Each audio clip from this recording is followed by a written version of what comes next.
Well, thank you for staying with us, and let's move to this now. So over 25% of South Africans are estimated to have used over-the-counter medications recreationally in the past year alone.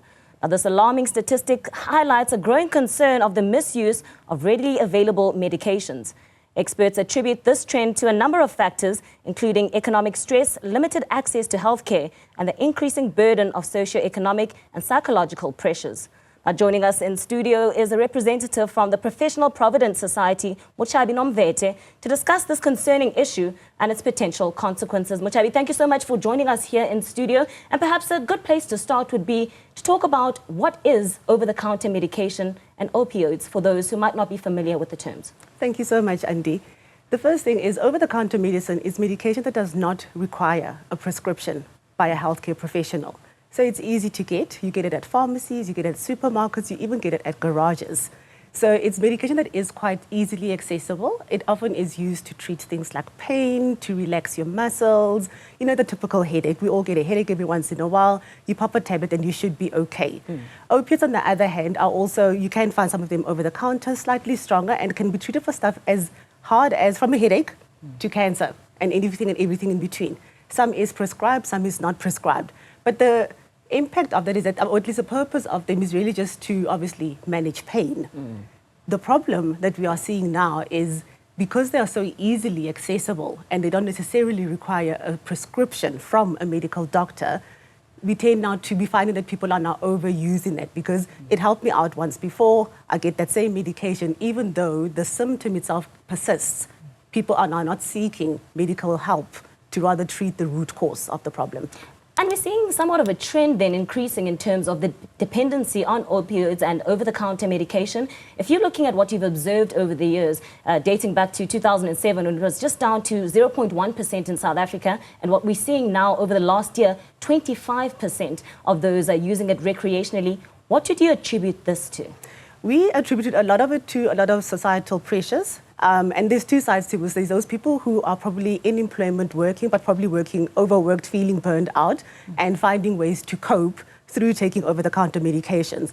On the other side is people who are probably stressed out because of the economic environment, the very same economic, social environment, that they are not getting opportunities. They're probably feeling a little bit hopeless, a little bit of despair, and they use this to almost dull the pain because it has helped me before. But now it just becomes a habit and it becomes almost addictive. And if you're looking then at the concerning trend, particularly amongst the youth, 15 to 24-year-old bracket, we now seen increase to about 40%. And some of the parents perhaps who are watching at home are thinking, how do I then help my child? Because on the one hand, you need to balance. It is for pain. It does help. But how do you know when it's taken a bit too far?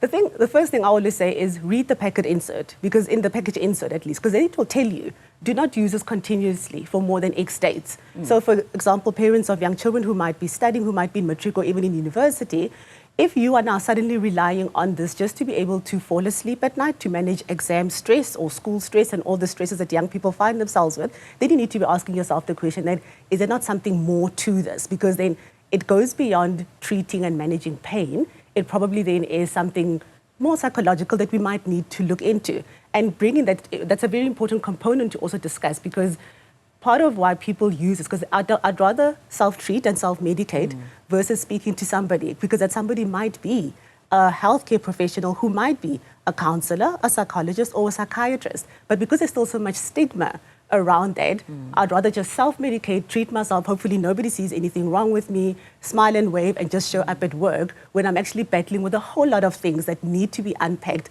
by a professional. So part of it is speaking about it, education, being self-aware. If you know all of a sudden I'm taking a whole lot more medication than I used to just a year ago, ask yourself why, and then ask for help.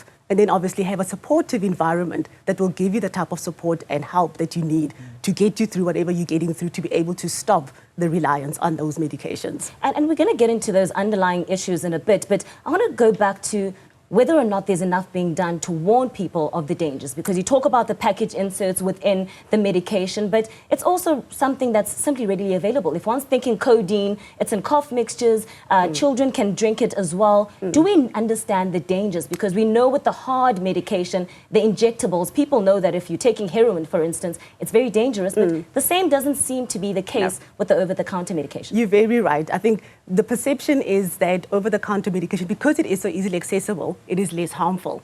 So the first thing we all need to do, all industries, communities, healthcare professionals, everybody, we need to really start educating about the dangers of what seems so innocent. Yeah. We tend to think if it's prescribed, okay, follow the rules, listen to what the doctor says, and don't do anything outside of that. This one, because it's so easily accessible, people really don't think about it. So this is the first thing. We need to have a huge continuous awareness campaign until people really understand and get the message about the dangers of this. Yes, the package inserts are there. Yes, we all don't read them. So probably we need to look at then how else do we educate people, because we know not many people are going to read the package insert. When you do try, the writing is so small and it's probably in language that we don't understand, that a lay person would not necessarily understand. So we need to look at then simplifying the language, but with big fat disclaimers to say, just be mindful, be aware before you do this. And then our healthcare professionals as well, they have a role to play. And this is all sorts, from the specialists to the general practitioners and all other support functions, is to have those conversations and to look for those identifiers. If somebody then does come and consult with you, are we asking the right questions to get the right type of information so that we know what it is that we need to treat? A consultation with a medical professional should not just be, what's wrong today, how do I help you? Go forth and conquer. It really should be about understanding you, the person as a whole, because through that, then you're able to see, here are the little triggers I'm seeing, maybe then let's have the conversation. And then, of course, education, but then most importantly is regulation. The fact that this is so easily available is not tracked. Like I said, I can pick up a packet of painkillers with my groceries. So nobody tracks that. And what stops me from getting that and then going to the next pharmacy and getting a whole lot more? So we don't limit quantities, we don't track. And also the few times when you have to give in your details at a pharmacy with some of the medication, what is done with that information? Because I can go to a different pharmacy on that very same day and get the exact same medication somewhere else. So we need to have a centralized database that can track that. But Motshabi has just gone from store A to store B to store C within a matter of days to get the exact same medication. So it's almost as if the systems are not speaking to each other, therefore it's difficult to track.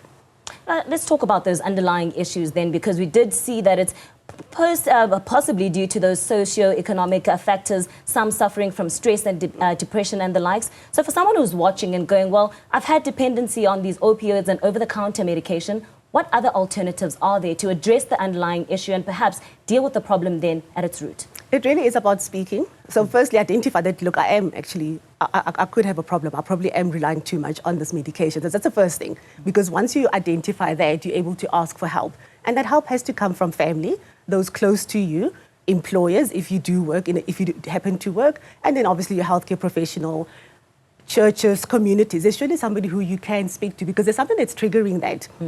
Like I said, you took it once because it was helping with X, but are you really still using it for that? So get to the underlying problem. And we really do need to create an environment where people feel free to be able to come and say to you, you know what, I'm not feeling okay, I'm not coping, this is what's happening, I need help.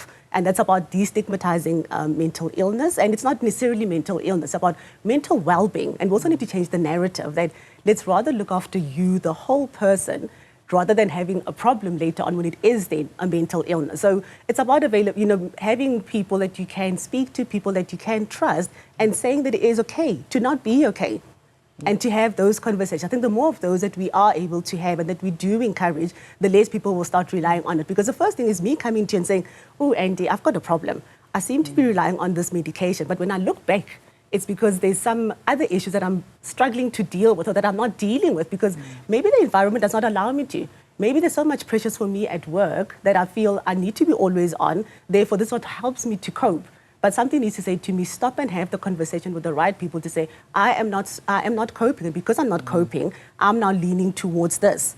And as we close off then, I want to ask a very direct question and broaden this. And that is, do we have a substance abuse problem in the country? Because it seems like a conversation that rears its head. We were talking about alcohol abuse just the other day, the road fatalities. And each time it seems like there's an increase. The trend is not stopping. Are we then facing a crisis as the country on young people and substance abuse, in your opinion? I would think yes. Like you said, I was watching the alcohol stats a few days ago and I was absolutely stunned as to how did we get here? And we don't want to have this conversation about over-the-counter and opiates in a few years' time and ask the same question, how did we get here? So I think there's a lot that we're dealing with as a country. We need to collectively find ways to address it, to cope with it, and to support those who are going through this so that we do not have this conversation when the numbers have now doubled or more in 5-10 years' time.